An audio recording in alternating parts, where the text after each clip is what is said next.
ওটা আমার জন্মদিনের গিফট ছিল, আমার মামা দিয়েছিল।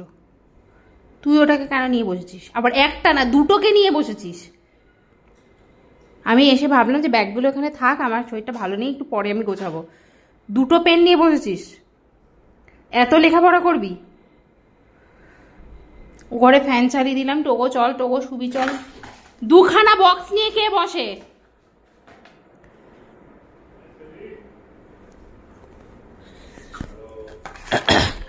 একদম নতুন পেন এগুলো, আমার মামা বলেছে লেখাপড়া করার জন্য দিয়েছে, আমাকে একটা পাপাকে একটা, তোকে দেয়নি কিন্তু। ওই দেয়, এত লেখাপড়া করতে হবে না, দিয়ে দাও। ওখান থেকে নিজে থেকে এত বড় সাহস, ব্যাগের ভেতর থেকে জিনিসপত্র বার করছে ছেলে, এত সাহস হয়েছে ছেলের।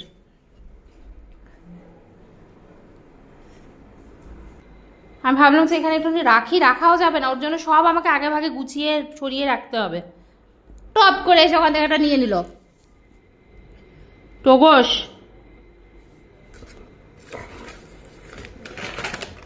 দেখো ওটা কিন্তু ভালো পেন পাপা, ল্যাজনা দিয়ে কোনো লাভ নেই, ল্যাজনা দিয়ে কি হবে? কথা নেই বার্তা নেই, খালি ল্যাজ নাড়াচ্ছে, ওরই একটা ল্যাজ রয়েছে, আর কারোর তো ল্যাজ নেই।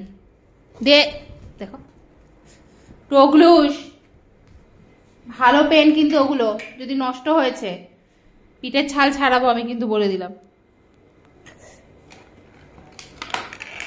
ছাড়, বাক্সটা দেবো, পেনটা বার করে নিতে দে। উফ, মাদরের মানে মাদ্রামোর কোনো সীমা নেই। নেও বাক্সটা নিয়ে থাক, দেখ আমি পেন বার করে নিয়েছি। এই দেখ, নিবি?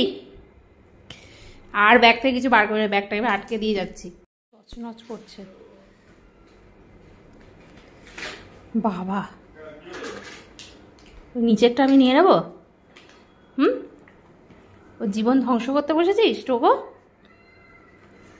এটা মনে হয় বেশি ভালো, এটা তো আমার কাছে বেশি ভালোটা রয়েছে, টোগোর কাছে কম ভালোটা রয়েছে, আমার কাছে বেশি ভালোটা রয়েছে। সফটলি সফটলি আস্তে করে নাও। হ্যাঁ এই তো হনুমান।